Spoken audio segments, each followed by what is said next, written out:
What's going on? Welcome back to the channel. So today we're going to talk to you about Opendoor. I want to go over some of the current data points, break it down what's really moving it, and go over everything else you need to know. But first, make sure to hit that thumbs up. And with that, let's get right to it.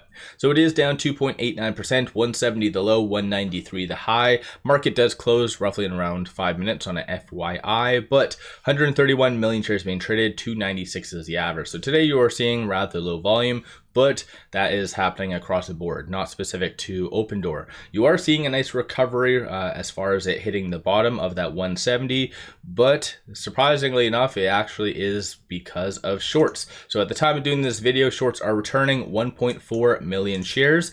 31.84% of the free float is being shorted, works out to be 208 million shares overall being shorted. So still very heavily shorted, not the all-time high, which was at roughly about 34%, but still 31.84% is rather significant. So for those of you that did get into Opendoor because of it being a squeeze play, now post earnings, do you still feel that it is a squeeze play or not? And then speaking of earnings, now the market has fully priced everything in.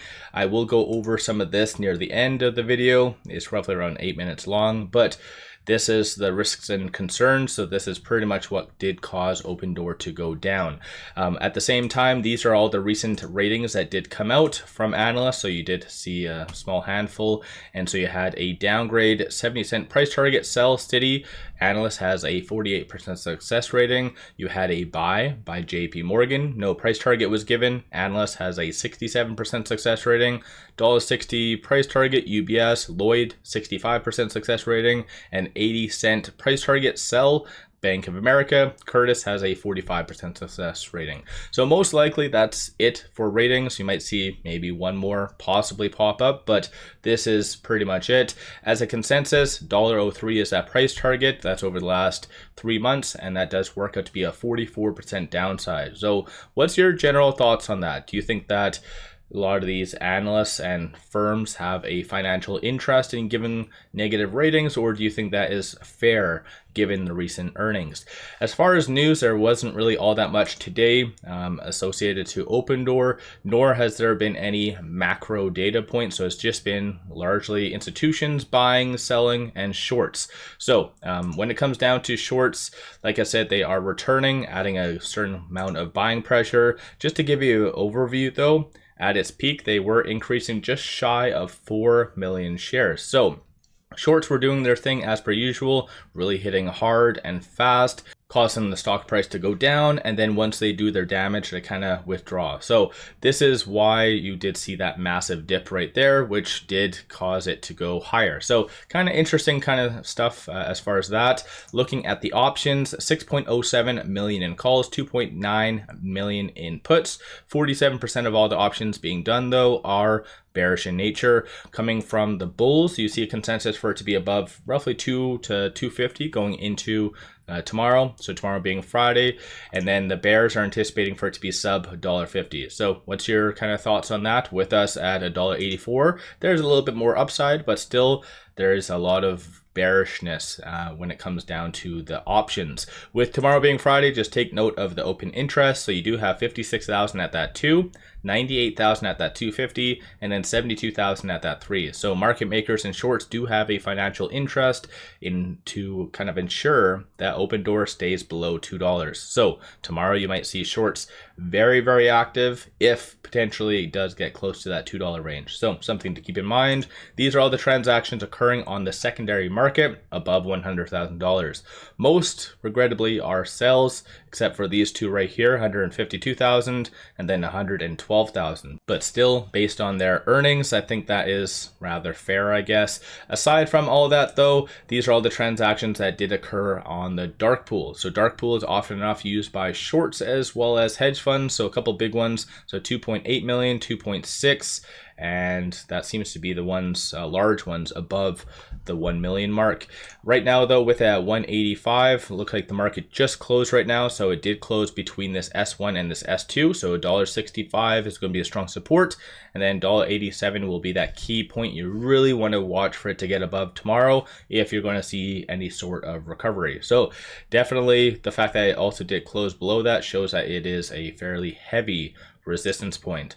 And aside from the analyst ratings, and there hasn't really been all that much in news, one thing I do want to share with you though is that for those of you that believe Opendoor is still a squeeze play, there is 0 shares available through IBKR. So something to keep in mind. But on the actual chart itself, I know it did pull back from the highs, but on a technical standpoint, it's actually still looking pretty a-okay, so above all the key moving averages. Because of the pull lower, you see stochastic RSI very oversold, so that could really stand to benefit it in the next couple of days if there is, let's say, a good catalyst that does come out. But it is right now below the ALMA, so it does signal that there's a little bit of consolidation potentially in the future. But it did try, in all fairness, to try and go higher, but unfortunately, I didn't have enough to actually stay there. So let me know your thoughts on Opendoor. Don't forget to hit that thumbs up. Did you buy the earnings dip, or did you kind of sell when it did spike? What did you do with Opendoor behind the scenes? And like I mentioned, I'm just going to quickly play this for you. It does go over everything, and it has a lot of good information. So definitely take advantage and pause the video if there's some things of interest. But for those of you that actually did listen to the earnings, let me know what stood out to you as a positive. So Earnings Call Insights Opendoor Technologies Inc. Open Q2 2025 Management View. CEO Carrie A. Wheeler highlighted a pivotal strategic shift. We are now making the most important strategic shift in our history, moving from a single product to a distributed platform with multiple offerings delivered through agents. Wheeler explained that Opendoor is leveraging its proprietary data and AI to expand beyond cash offers, now providing sellers with options including cash offers, market listings, or a hybrid product called Cash Plus. She stated, "We began piloting this new approach in select markets last quarter. The early proof points were compelling. 2x more customers are reaching a final underwritten cash offer relative to our traditional flow. We're delivering offers faster with streamlined in-home agent assessments. Listing conversion rates on a 5 times higher, and we're unlocking more capital-light earnings through our share of listing commissions," Wheeler announced. "On the strength of these results, we've gone from pilot to full rollout in record time. Today, partner agents are live in every market we operate." CFO 𝗖𝗢𝗧𝗪 stated, "At $1.6 billion in revenue, we achieved our first quarter of adjusted EBITDA profitability in 3 years." 𝗪𝗧 pointed to deliberate choices, such as increased marketing spend and widening offer spreads, as drivers of results. He added, "Contribution profit was $69 million in the second quarter, representing a contribution margin of 4.4%. This was down from $95 million and 6.3% in Q2 2024. Driven by a higher mix of older inventory in our Q2 resale cohorts. Adjusted EBITDA was $23 million in the second quarter compared to a loss of $5 million in Q2 2024. 𝗪𝗧 discussed balance sheet management, mentioning the issuance of $325 million in convertible senior notes and an ending quarter inventory of 4,538 homes worth $1.5 billion.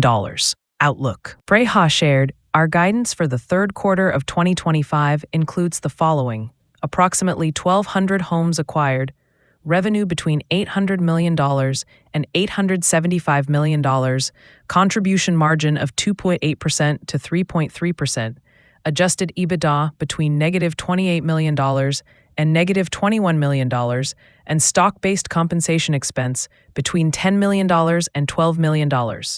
He commented, "We expect Q4 revenue to decline sequentially at a similar level to the Q3 sequential decline. Contribution margin will also be pressured in the second half by an unfavorable mix of older, lower-margin homes given lower acquisition volumes, likely putting our goal of year-on-year contribution margin improvement out of reach. Financial results: Opendoor delivered $1.6 billion in Q2 revenue, with contribution profit at $69 million and adjusted EBITDA at $23 million. The company ended the quarter holding $1.5 billion in net inventory and $789 million in unrestricted cash." 𝗪𝗧 reported, "We purchased 1,757 homes in the second quarter, slightly ahead of our expectations, but down year over year, driven by meaningfully wider spreads and accompanying reduced marketing spend. The company extended debt maturities and added $75 million in cash through a convertible note issuance. Total capital at quarter end stood at $1.1 billion. Non-recourse asset-backed borrowing capacity was $7.8 billion. Q&A. 𝗖𝗓𝗧𝗧𝗧𝗧. JP Morgan asked about macro stability and the timeline for new initiatives to impact results. 𝗪𝗧𝗡 responded, "At the current moment, things seem to have stabilized, definitely well below where things were at the beginning of Q2. Our outlook for both Q3 and Q4 assume that we stay at or around this sort of overall macro environment." Wheeler added the impact of new initiatives would show up in conversion and in contracts long before we see it hit the P&L. With substantial P&L impact expected in 2026, 𝗖𝗓𝗧𝗧𝗧𝗧. JP Morgan queried on contribution margin profile of new products. 𝗪𝗧𝗡 explained, Cash Plus enables us to have more confidence in being able to deliver within our target contribution margin range. It's a better risk-adjusted process. The initial cash outlay is lower than it would be otherwise for a normal cash offer. Unidentified analyst, KBW sought clarity on Q4 revenue guidance and OpEx trends. 𝗪𝗧𝗡 clarified, that's sequential on a percentage basis, not on a dollar basis. We would expect OpEx to ramp back up in Q4 and Q1, driven by marketing. Wayne Trinh, Citigroup, asked about distributed platform performance and economics. Wheeler described twice as many customers getting through our funnel all the way to a final underwriting than we had seen historically on our traditional direct-to-consumer flow. We're seeing 5 times more people convert to a listing than otherwise we would have been able to monetize a lead into. Nick McAndrew, 𝗪𝗓𝗧𝗛 Associates, inquired about pricing cushion and capital raises. 𝗪𝗧𝗡 detailed, we strive to set price to enable us to deliver within our target contribution margin range. The positive home price appreciation period of time this year was actually the shortest that it has been in quite a number of years. On capital, as for the ATM, no, we have not used it yet. We have 1.5 years remaining to use it, and will be opportunistic in how we leverage it. Sentiment analysis, analysts expressed neutral to slightly negative sentiment, focusing on macro pressures, platform transition timelines, margin sustainability, and expense trends. Management remained confident in prepared remarks, emphasizing the strategic shift and rollout speed. During Q&A, the tone was measured, with frequent clarifications and acknowledgments of macro headwinds. Wheeler said, our near-term outlook, however, does not reflect what we're building towards durability, relevance, and scale for the next decade. Compared to the previous quarter, analyst tone remained cautious around macro and execution risks, while management showed increased confidence in the new platform but tempered near-term expectations. Quarter-over-quarter comparison. The current quarter marks a completed nationwide rollout of the agent-distributed platform, compared to the prior quarter's ongoing pilot phase.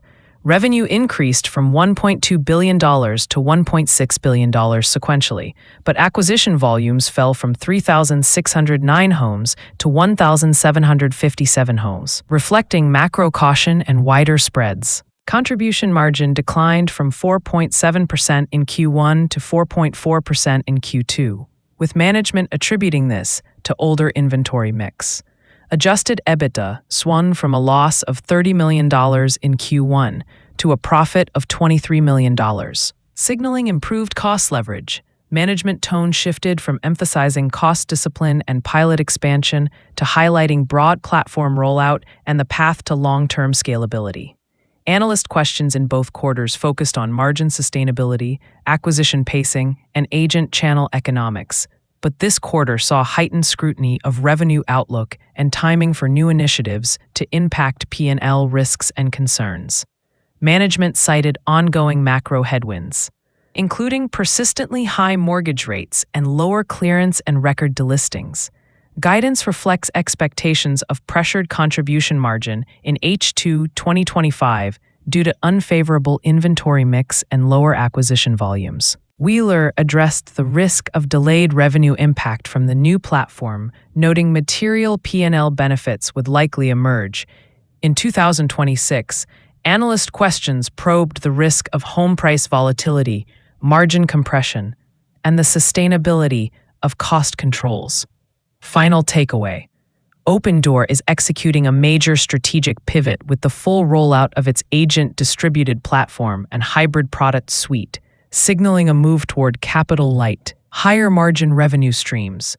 While near-term financial results will reflect macro-driven headwinds and lower volumes, management remains focused on scaling the new platform, optimizing agent engagement, and building toward durable growth and profitability in the years ahead.